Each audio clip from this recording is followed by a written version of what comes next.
America के राष्ट्रपति Donald Trump ने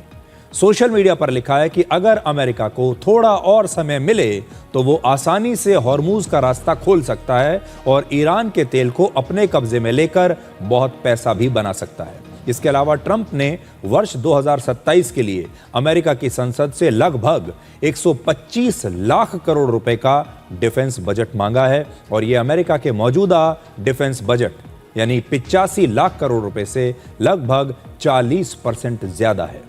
दूसरे वर्ल्ड वॉर के बाद पहली बार अमेरिका के डिफेंस बजट को इतना ज्यादा बढ़ाया गया है और अमेरिकी सेना इस समय ईरान युद्ध पर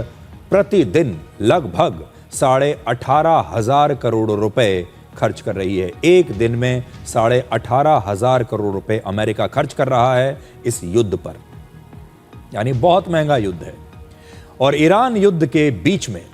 अमेरिका की डोनाल्ड ट्रंप की सरकार के एक फैसले की पूरी दुनिया में बड़ी चर्चा हो रही है। अमेरिका के रक्षा मंत्री पीट हेग्सेथ ने अमेरिका के सेना प्रमुख सहित 3 बड़े सैनिक अधिकारियों को उनके पदों से हटा दिया है। अमेरिका के सेना प्रमुख का नाम है जनरल रैंडी जॉर्ज।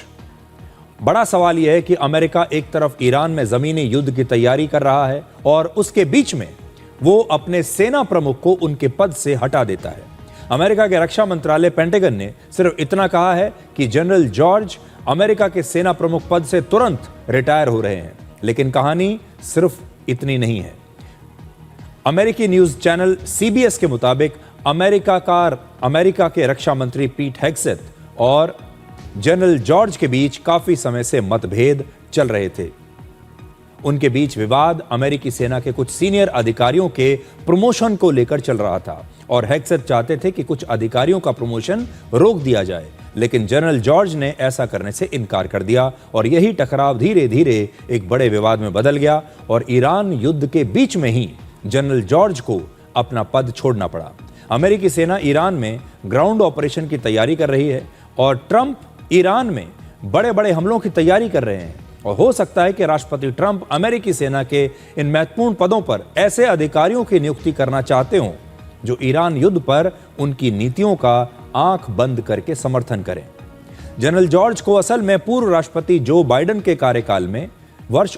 2027 तक के लिए अमेरिका का सेना प्रमुख बनाया गया था, लेकिन उन्हें बीच में ही उनके पद से हटा दिया गया है। ये एक बहुत बड़ी बात है।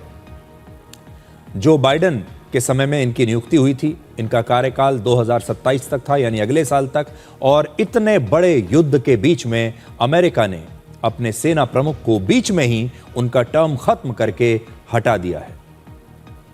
17 मार्च को अमेरिका के नेशनल काउंटर टेररिज्म सेंटर के चीफ जो केंट ने ईरान युद्ध का विरोध करते हुए अपना इस्तीफा दे दिया और उन्होंने कहा था कि ईरान अमेरिका के लिए कोई खतरा नहीं है, फिर भी ईरान पर हमला किया गया और ऐसा संभव है कि अमेरिका की सेना के दूसरे बड़े अधिकारी भी ईरान युद्ध के विरोध में हो सकते हैं। और अब जनरल क्रिस्टोफर को अमेरिकी सेना का कार्यवाहक सेना प्रमुख बनाया गया है। इससे पहले राष्ट्रपति ट्रंप ने अमेरिका के अटॉर्नी जनरल पैम बॉन्डी को उनके पद से हटा दिया और ऐसा कहा जाता है कि पैम बॉन्डी ने एप्स्टीन से जुड़े हुए मामले को, एप्स्टीन फाइल से जुड़े हुए मामले को ठीक से हैंडल नहीं किया और एप्स्टीन का जो मामला है वो अमेरिका के घरेलू राजनीति में एक बहुत बड़ा मामला बन गया है और शायद इसीलिए अमेरिका के राष्ट्रपति उनसे नाराज थे। इसके अलावा 2 और लोगों को उनके पद से हटाने की चर्चा है। कहा जा रहा है कि अमेरिका की घरेलू खुफिया एजेंसी FBI यानी फेडरल ब्यूरो ऑफ इन्वेस्टिगेशन के चीफ काश पटेल और अमेरिकी खुफिया विभाग की प्रमुख तुलसी गबार्ड को भी उनके पद से हटाया जा सकता है, लेकिन अभी ये इस समय अटकलें ही चल रही है।